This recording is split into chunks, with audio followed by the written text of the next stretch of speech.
oh itu anak kami juga. Tapi karena dia memframing seolah-olah bapaknya sendiri, Polda ini melakukan diskriminasi, melakukan intimidasi. Kami selama ini diam, tidak mau. Dia framing. Dan ini kami punya fakta data. Tidak semudah kami memutuskan PTDA.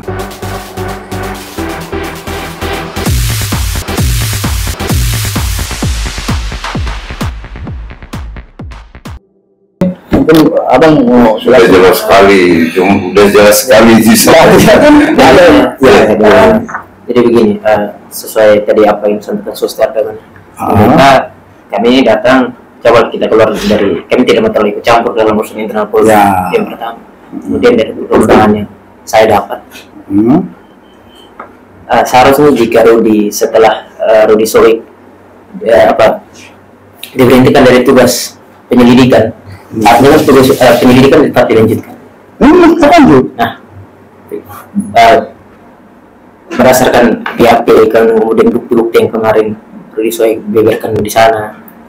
Bukti apa yang dibeberkan di sana? Waktu konferensi pers. Apa yang BAP dan ini bukti surat perintah segala macam dalam penyelidikan dia.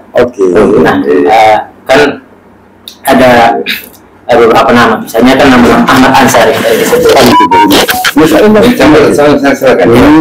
Data kami atau itu saya ngomong dulu atau kasus Ahmad Ansari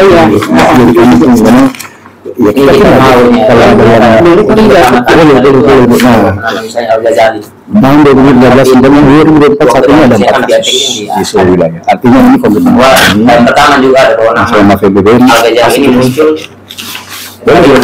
sendiri, itu fotonya semua ada di segala macam.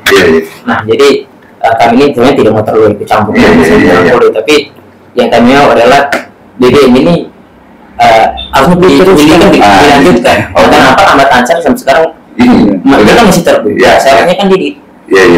Sudah. Supaya dulu, supaya nanti kalau mau dilanjutkan. Sebelum itu Bang Ega, saya sering jawab. Pak Krisna telepon saya, dia protes dengan bukti-bukti yang disampaikan Rudy Soik. Ini kan? Tidak ada lagi yang ini yang dia buka ini. Kan ada videonya.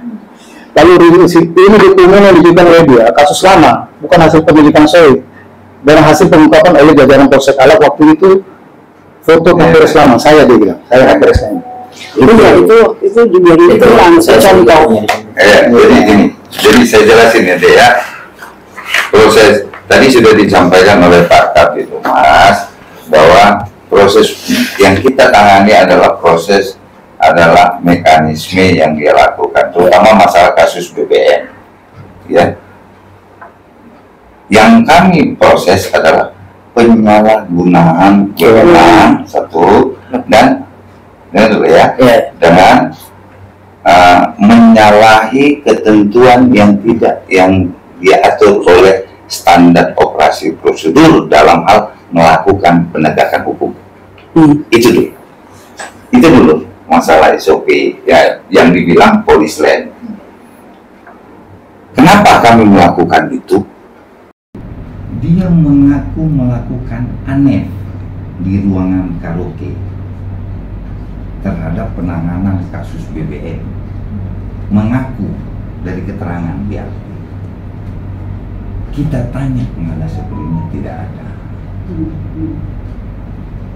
Karena tidak ada, kita minta keterangan dan kita periksa, dan pada tanggal 25 itu yang dijelaskan oleh Kabid Humas, diperintahkan untuk segera dibuat split untuk meyakinkan omongan pada saat pemeriksaan yang OTT karaoke.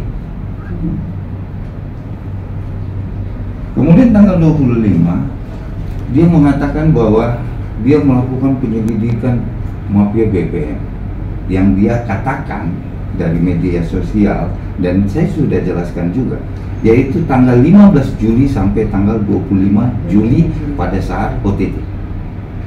Ternyata setelah kita lakukan pemeriksaan audit, bahwa data yang tanggal 25 sampai tanggal 25 hanya lewat WA 15 sampai 20. meminta informasi.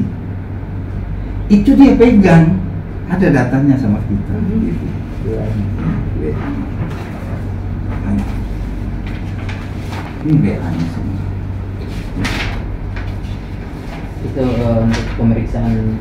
Kita dulu, sahabat dulu. Ini WA ini komunikasi dengan siapa? Dengan anggotanya sendiri. Yang terima uang yang diponis yang sudah di sidang di Polresta. Ados itu, Ados. Itu bukan mafia, hanya ya pelanggaran pungli anggota lah ibu, gitu. Nah, ini kita data ini. Nah, ini dia pegang untuk menguatkan bahwa saya tanggal 25 di karaoke melakukan rangkaian tanggal 15. Padahal ini diminta tanggal 25 oleh yang bersangkutan kepada anggota yang melakukan pelanggaran itu. Nah, baru tanggal 25, 26 dia membuat laporan terhadap anggotanya yaitu saudara Ados itu dengan dasar ini. Kemudian tanggal 27 sprintnya itu bukan sprint penyelidikan, itu sprint umum. Seluruh anggota reserse ada. Seluruh anggota reserse melaksanakan tugas reserse secara umum. Namun setelah ada terungkap kasus, baru dikeluarkan surat perintah penyelidikannya. Jadi itu sprint umum. Mana sprint umum? Nah ini sprint umum. Ini yang diajukan Kapolres lagi. Iya, ini yang diajukan Kapolres. Semua ini perkara-perkara semua. Ini, mohon maaf suster, nah ini seluruh perkara semua. Bukan khusus untuk masalah mafia BBM, tidak. Tidak. Kalau ada kita akan yakini gitu. Tapi ini yang ditunjukkan kepada kita, dan ini yang ditunjukkan kepada media-media online. Nah ini. Nah di sini ada tuh dalam melakukan penyelidikan agar segera ditindaklanjutin dengan perintah penyelidikan. Di sini ada jelas. Dan ini bukan surat perintah untuk menyelidiki mafia. Ini hanya dasar umum ketika semua orang reserse apabila menemukan di jalan atau bulanan. Gitu, seperti bulanan. Nah, ini baru tanggal 27 dia datang ke tempat si Ahmad dengan membawa surat ini yang dia minta tanggal 27. 20 yang dia buat tanggal 25, 27 dia terima, dia pergi ke tempat si Ahmad untuk mempolis. Iya, Ahmad dulu. Itu residivis itu. Nah, Ahmad awalnya dia datang hanya mengaku dalam persidangan, hanya ngobrol penertiban. Tapi karena ada kasus tanggal 25 ini, dia polis lah.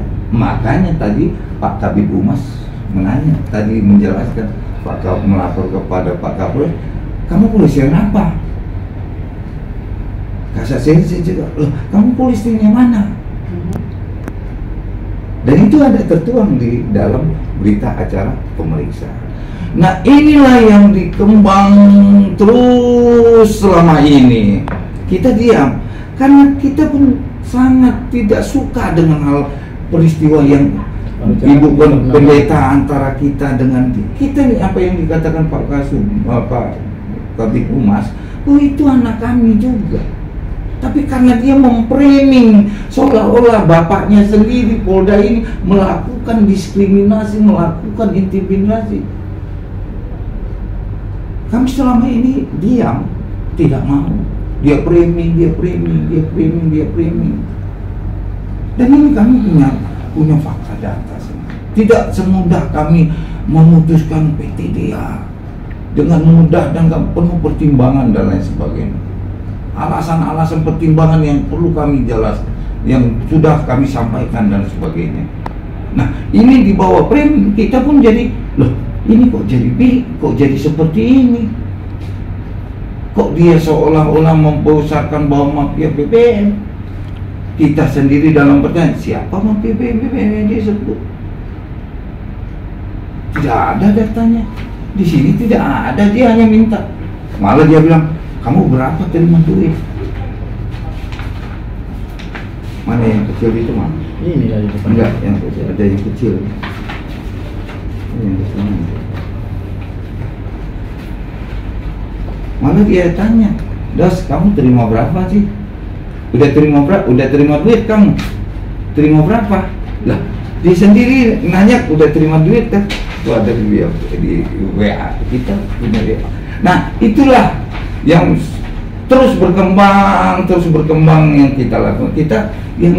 Kami dari Propam, ya berdasarkan ketentuan dari aturan yang kami lakukan.